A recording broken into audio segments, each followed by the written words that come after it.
निर्वाचन को बात्या विपद ओडिशा रे 4 पर्याय हेबो निर्वाचन मे 13 मे 20 मे 25 एवं जून 1 तारिख रे ओडिशा रे भोट ग्रहण हेबो 4 पर्यायरु 3 पर्याय मे मासरे गत किछि वर्ष हेबो मे मासरे बात्या होउछि तेणु निर्वाचन को बात्या विपद आशंका रहिछि जहाकू एडाई देई हेबो नाही खरा दिन रे बात्या किछि नुआ कथा नुहे 2019 मसिहा मे मासरे प्रलय रचितला बात्या फनी सेपरी मे 2020 रे अम्फन बात्या आसितला सेही वर्ष मे रे मोचा बात्या आसिथिले भी ओडिशा उपरे कोनोसी प्रभाव पड़ी नथला 2021 मे रे बात्या यास एवं मे 2022 रे बात्या अशानी आसिथिला।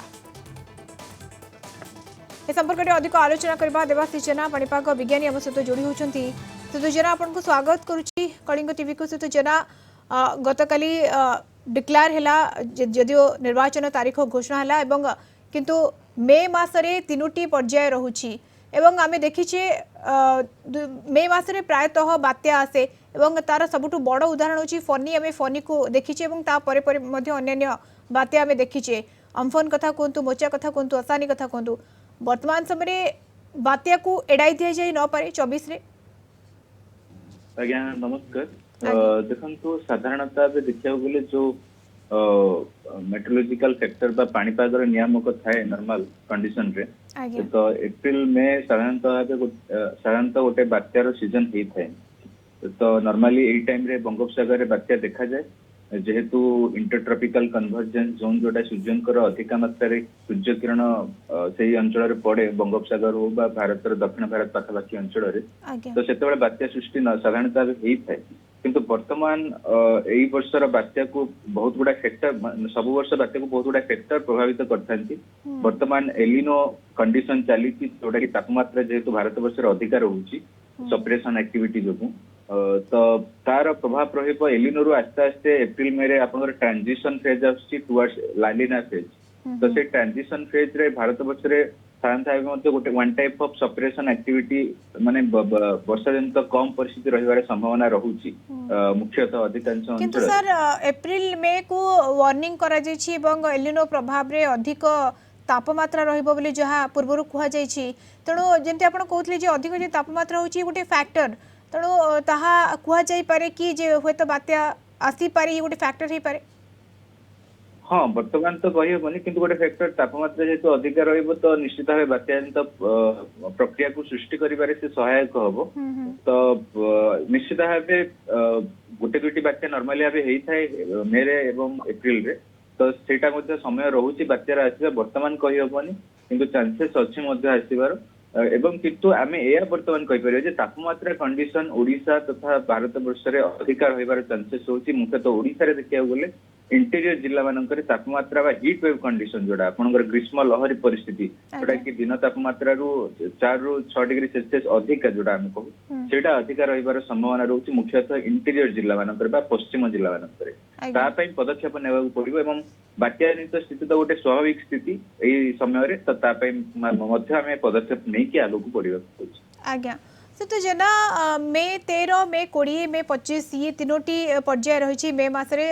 आमे देखिबा सेकेंड हाफ टाइम रे किंतु से तो जेना एबे ठारू किछि कुआ जाई पारे कि किछि आकलन करा जाई पारे कि एबे वर्तमान मध्ये तापमात्रा टिके अधिक बढ़ुची तणु ए परिप्रेक्षी रे कोन कुआ जाई पारे एबे ठु किछि आकलन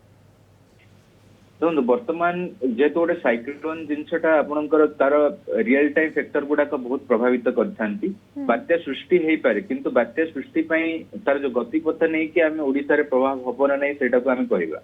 तो तार गतिपथ मुख्यतः तार रियल टाइम फैक्टर गुडा को ऊपर निर्भर करे किंतु फोरकास्ट ताकू नै कि करि हबो नाही साधारणतः बे देखिया गेले एप्रिल मे बात्या सीजन हम साधारणतः प्री मॉनसून बात्या तक आमे कहिताउ प्राक मौसमी बात्या तो सही टाइम रे जो बात्या गुडी को प्रभावित माने सृष्टि होइथांती तो गुडा को दिग परिवर्तन करके साधारणतः पश्चिम बंग बांग्लादेश आडे जाइथांती तो जदि ओडिसा रे गोटे गोटे बात्यार प्रभावित रहउची किंतु अधिकांश बात्या गुडी को पश्चिम बंग बांग्लादेश आडे मुहाइथांती बहुत जो ऊपर लेवल रो वायुर प्रभाव जोगु किंतु आमे वर्तमान मध्ये से फैक्टर को एडे देबा अनुचित जे बात्या हबनी बा ओडिसा रे प्रभाव पड़िबनी तो ताकू नै कि आमे कार्य पंथा ताकू प्रिपेयर करबा उचित ताठू अधिक मात्रा जेहेतु वर्तमान हीट वेव कंडीशन पे आम पाखे चैलेंज रोची आखि आगे रखिकी निजर कार्यपंथा को प्रस्तुत करवा उचित। आज्ञा बहुत बहुत धन्यवाद अधिक आलोचना देवाशीष जेना पाणीपाग विज्ञानी आम सहित विस्तृत आलोचना जोड़ी होते। वर्तमान डॉक्टर जयकृष्ण पाणिग्राही परिवेशविद आम सहित जोड़ी होती। डॉक्टर पाणिग्राही आपको स्वागत करुच्ची कलिंग टीवी को। डॉक्टर पाणिग्राही आप जानते गतकाली जो भाव में घोषणा है तारीख घोषणा है निर्वाचन तारीख और मे मसरे विशेषतः 3टी पर्याय रोचे मे 13 मे 20 मे 25 और परवर्त समय जून 1 किंतु आम देखीचे मे मसरे प्रायतः वर्तमान समय बात्या आसूची आम फनीटा कथा कहीपर ये गोटे बड़ उदाहरण जदि आम देखा विशेष करके भुवनेश्वर पुरी कटक क्षेत्र में तेणु जदि से भली किसी बात्या आसूची निहाती भाव में गोटे विपद आशंका रोचे निर्वाचन पाई तेणु आपको कौन लगुच वर्तमान जलवायु परिवर्तन होची वर्तमान समय तापमात्रा या देखिले आपको कौन लगुच देखो जो समय वर्तमान निर्वाचन अनुष्ठित हवा को जाउछि ए अनेक प्रतिकूल पाणीपाग जनित प्रभाव घटिया को जाउछि ए समय मध्य आमे जो उदाहरण आप रखिले फनीर उदाहरण हो बा 2018 मसीह 2021 मसीह यास महाबात्यार घटना हो पारे ता सहित समग्र देश रे निर्दिष्ट भाव में ओडिशा रे जो भली भाव में ग्रीष्म प्रवाह जारी रोची एप्रिल एवं मे मासरे ये निर्वाचन पाई प्रतिकूल समय नुह निश्चित भाव में कहीं निर्वाचन प्रचार कार्य रे बहुत लोक जड़ित रहिबे नेता मानक ठारू आरंभ करी कर्मी माने विभिन्न जागा को से माने जीवे प्रचार उद्देश्य रे एवं साधारण लोक समस्ते बहुत मात्रा रे प्रभावित हेबे ए प्रतिकूल पाणीपाग जनित घटनाक्रम तेणु आपको जदि समय परिवर्तन करा जाई पारथांता ताले भलो होइतांता हुए तो आउ गोटे मास पूर्व को आनी पारथिले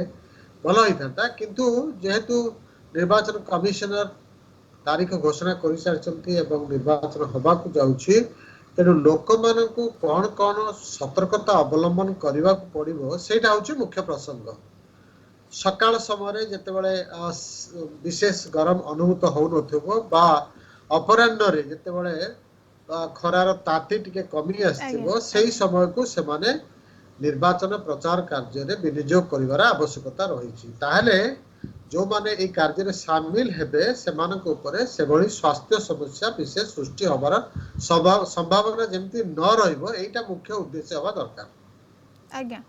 डॉक्टर पाणिग्राही जमते आपण कहले जे सबआडू समस्या रहुची गोटे प्रकार बात्या विपद मध्य रहुची याको एडाई दे जाय न पारे जेतु मे मास कथा में पूर्व बहुत बात्या देखिछे एवं ए कथा मध्य आपण कहले जे जो माने कैंपिंग करिवे समानक पई मध्य गोटे समस्या खरा ए वर्ष मध्य कुआ जेछि एप्रिल आ मे मास अधिक तापमात्रा रहिबो एलिनो प्रभाव रे एवं सी गोटे मध्य चैलेंज रहिबो। हां निश्चित भाव रे 2023 मसिया विश्व स्तर रे सबुठु उत्तप्त वर्ष रूपे परिगणित हेई सारिछि कुआ जाउछि विगत 1 लाख वर्ष मध्य रे 2023 मसिया सबुठु उत्तप्त वर्ष थिला एवं जहां पाणीपाग विज्ञानी मानकर आकलन रहिछि पूर्वानुमान रहिछि 2024 मसिया 23 को अतिक्रम कर तार अर्थ होची एबे एई वर्ष जो गरम हवा को जाउची जो ग्रीष्म प्रवाह हवा को जाउची आरंभ होउची ये 23 मसिया को अतिक्रम कर तेणु ताकू दृष्टि रखी यथेष्ट सतर्कतामूलक पदक्षेप ग्रहण करबार आवश्यकता। पूर्व जंती हमें आलोचना करथलु देवाशीष सहित से कहतले जे गोटे फैक्टर जदि बात्या होउची बा तार गोटे बड़ फैक्टर होउची तापमात्रा वृद्धि हेबा जमती मु आपन कहली एप्रिल मे रे अधिक तापमात्रा वृद्धि हो पारे एवं एक कथा मध्य आकलन पूर्व करा जायछि तेणु बात्या को एडाई दे जाय न पारे जदि से भली किछि समस्या बा सामना को आसुची से भली किछि समस्या परिस्थिति सामना को आसुची तेणु गोटे सरकार मध्य ता ऊपर फोकस करिवे एवं निर्वाचन ठारू बेसी ता ऊपर फोकस पड़ेबो सरकार कर काईकना सब बेले राज्य सरकार जितेबाला बात्या आसूची सब बेले फोकस करछन्ती जीरो कैजुअलिटी ऊपर किभली भाबे लोकन को स्थानांतर कराइबे अनेक चैलेंज आसीबो सामना को देखो ग्रीष्म प्रवाहर